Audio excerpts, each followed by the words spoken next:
Et une fois qu'on a eu fait ce nettoyage, cette libération, ce déblocage, on passe à l'action pour pacifier les choses.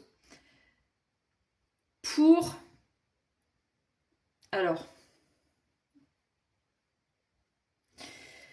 on passe à l'action pour arrêter de se sentir coupable de ce qu'on a pu être. Mais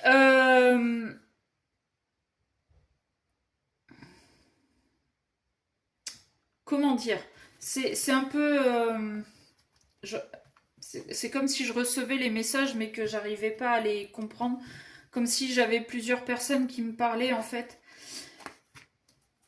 L'âme sacrée, nostalgie. En fait, vous culpabilisez de ce que vous avez été avant de comprendre que c'était des schémas répétitifs et que votre incarnation aujourd'hui était là pour faire ce déblocage, ce nettoyage. Vous culpabilisez de ne pas avoir compris avant,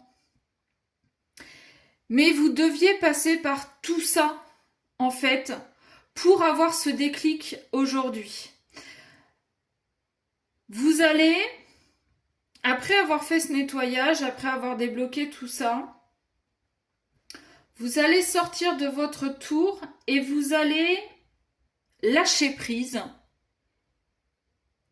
et être plus dans la résilience. Voilà. Bon. Est-ce que ça vous parle ou pas? Je ne sais pas. Vous me direz dans les commentaires. Nostalgie, lien karmique toxique. Ouais. Il est fort probable que ce que vous deviez libérer, c'est quelque chose de très toxique. Hein. Et c'est ce que je vous ai dit au tout début, quand je vous parlais de la famille, en vous disant c'est parce que c'est de la famille qu'on est obligé de les garder. Il y en a qui sont toxiques. Donc, est-ce que c'est la famille? Est-ce que c'est sentimental? Ça peut être aussi au niveau du travail que vous répétez tout le temps les mêmes schémas. À vous de voir, vous adapter encore une fois à votre situation. Voilà, bon, dites-moi en commentaire si ça vous parle ou pas. Si vous souhaitez une guidance personnalisée, vous m'envoyez un mail à memodela@gmail.com. Je vous donnerai les infos nécessaires et puis voilà, on va s'arrêter là. Sur ce, je vous souhaite un très très bon week-end et je vous dis à très vite. Bisous!